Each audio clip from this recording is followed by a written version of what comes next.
Lesson 12-1, Example 2.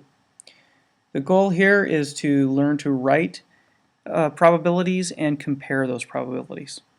So here we have our probability chart again, going from 0% to 100%, or we could look at it with the decimals and fractions between 0 and 1.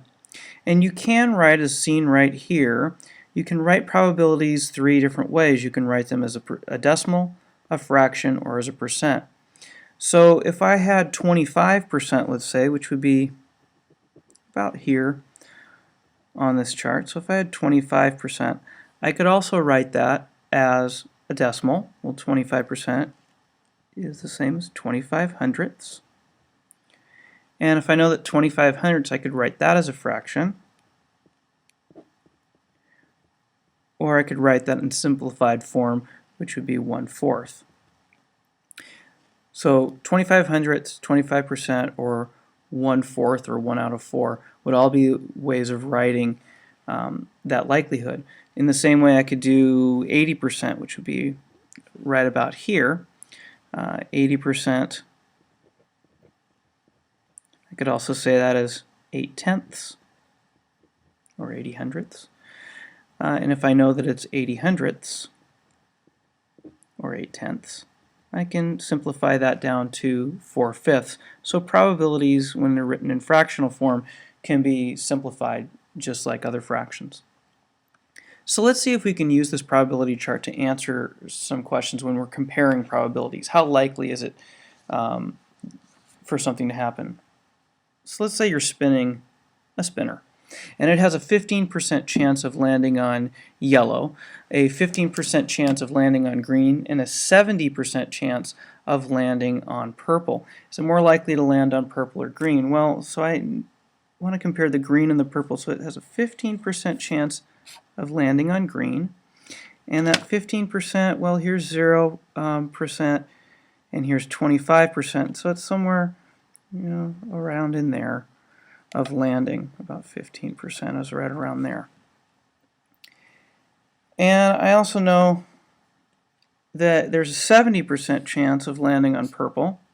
And 70, well, here's 50% and here's 80, so 70 is maybe somewhere right around there, 70%.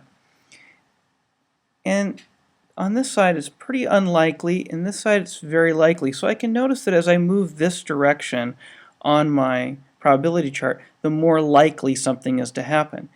Just the same as if I move to the left, it's more unlikely, it's less likely to happen. So I could say down here that if I have 70% chance of purple and a 15% chance of green, I know that 15% is less than 70%, or 70% is greater than 15%. So there's a greater chance that I'm going to land on purple. Just the same, let's take a look at it without using our probability chart now. When reaching into a bag of Skittles, and these are made up percentages, but let's say there's a 30% chance of you getting a red Skittle, a 20% chance of getting a green, 10% chance of getting purple, 20% chance of getting yellow, and a 20% chance of getting orange. Is it more likely to, when you reach in, to get a red Skittle or an orange Skittle? So I want to focus on just those ones right there. So the orange Skittle, there's a 20% chance of getting orange, and there is a 30% chance of getting a red.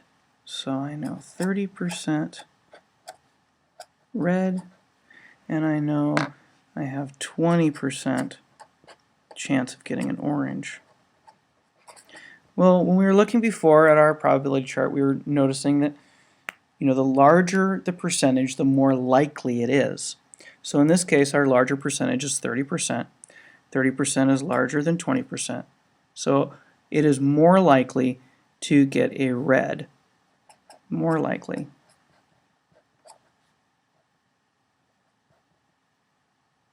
Having trouble spelling today. Likely, more likely to get a red.